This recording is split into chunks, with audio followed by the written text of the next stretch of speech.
They say like imagine your employer's naked. Hey guys, my name is Kayley and welcome to the first episode of Glow Up, where we talk about all things growing and glowing up. Now this year 2020 is all about conquering your goals, so let's do it together.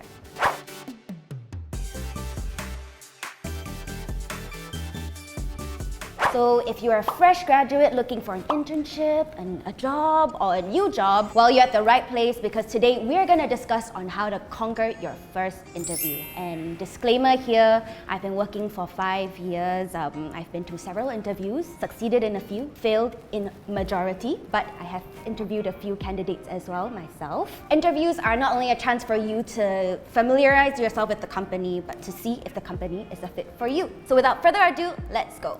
So the first thing I like to address is choosing the right industry. So some good questions to ask yourself. What kind of service or product can you not live without? What is the first thing you wake up thinking about as well? So for me, that would be beauty. Today I'm working in a beauty company called Coty, where I not only get to sell my favorite cosmetics and fragrances, but I get to play with them as well. So I wake up in the morning thinking about how I want to paint my face before I go to work. During a stressful meeting or during just stressful period of times, I can just put on my lipstick and that's still considered work because I'm testing the product. So again here, it's important to do something that you like, something that makes your heart happy.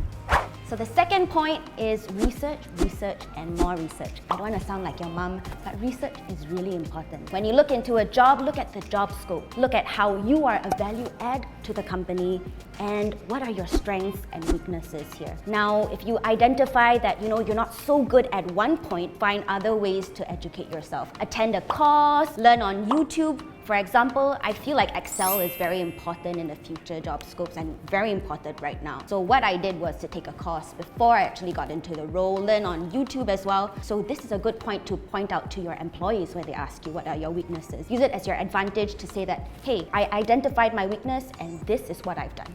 And the next thing is to prepare your documents. We have the CV, which is a curriculum vitae, and that represents basically a summary of what you have done in your past experiences, what you've done in school, some of the activities that you have taken part in. Another thing is called the resume. In French, that means summary. So normally, I would recommend just a page long because think about it. Employers will be having thousands of papers. Don't make it difficult for them because they're gonna read the first part and be like, nope, I'm not gonna do that. That's too long for me. And another point here, because resumes are normally shorter, it is important to cater this to the job scope. So after reading the job scope, it's important to make sure that your skills do match and you are a value add to the company. Okay, so different resumes and CVs differ according to the different functions you're applying for. For example, if it's sales, make sure that your KPIs and your experiences are more numerical. Don't generalize and be like, I have contributed to this growth. What growth are you talking about exactly? So for marketing, I think my marketing friends want things that are more flamboyant. So cover letters are an opportunity for you guys to basically showcase why you love the company. Why are you attracted to that particular company? It's important here because in one industry there are so many competing companies. The next thing, which I think is also quite optional, are portfolios. That's where you put your successes, you incorporate some images, some projects that you have taken part in. Again, these are for people who want to go the extra mile, and if that's you, do it. So number 3, preparation is key. So congratulations, here you probably got the interview, but that is not your golden ticket just yet. What I recommend is writing a list of questions that the employer might ask you. Then you don't get like a crippling anxiety, like when they ask you, then you're like, I don't know what to say, you just blank out. That happens as well. So just take the time, relax, and you'll find yourself. Another preparation key is, how Joker talks in front of the mirror? Yeah, it's a bit psychopathic, but do it. I do it all the time, and you can see exactly how you reflect yourself to the employer. Okay, and I can't believe I'm quoting my favorite rapper here, T.I. Success is where preparation meets opportunity. So please do prepare. So another secret that I have in terms of preparation is using the right fragrance. You actually connect them to better journeys, better experiences. So one of my favorite fragrances is Beyonce's fragrances because girls run the world. So when I put it on, I could be like really depressed, but I could be like, let's run the world, girls. Let's do it. Just snap on and you put yourself in that mindset. So when you're in the interview and you smell that scent, you remind yourself, you gotta be Beyonce. The next fragrance I like is Gucci Bloom because it's more demure.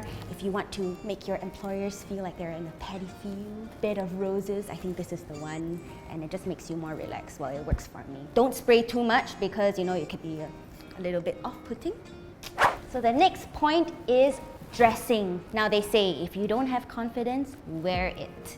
So in terms of dressing, I don't really go for the full corporate, like black and white. Just it up a little so it makes yourself more memorable. Imagine that they're interviewing so many people. If you dress up more flamboyantly, but also sticking to the corporate code, I think you would make a better impression. I think it's better to overdress than underdress because guys, no FBTs, no sandals in your job interviews, please. If you take part in your dressing and you put the relevant effort, it shows that you respect the job and you respect the employer as well. So my first set of outfit is the current one that I'm wearing right now. I'm a big fan of suits, but I just don't like the black and white suit. I feel like it's a little bit too serious, so I like to dress in pink. So what I'm wearing right now is basically an oversized suit, and make sure that it's not too oversized. And again, it depends on the industry you are applying to. If it's more serious, please dress appropriately and don't wear like some leopard print. So yeah. Another option here is also this suit in grey. So the grey one is basically a little bit more serious. It's an oversized suit, so you feel more comfortable, you can just navigate around. And in terms of piercings, some companies are a little bit more strict on that. So I recommend in your first interview, maybe take it off first, and when you get into the job and you see other people wearing it, then just put it on as well. So in the beauty company that I'm working at right now, we are actually encouraged to dress more comfortable and more fashionable as well. That's why my hair color is pretty unusual in the corporate world. So the outfit that I've chosen here is a little bit more tight-fitting. Gotta show some curves if you have them. So the secret here is to look professional with the edge of creativity. Color is your best friends, as well as floral prints. I do really like them. They're on the side or on like your shoulder area. I think it looks nice. And a gentle reminder to not be too carried away in terms of dressing. So a weird experience here, I actually wore like a biker leather jacket to an interview once, and the employer asked me if I was gonna pick someone up. I didn't know how to respond, and I just took it off. So the next creative outfit, it looks like your normal corporate shirt, but again, there are some little flaps on the side. It looks more animated, it looks more interesting, and it shows that, you're interested to be more edgy as well.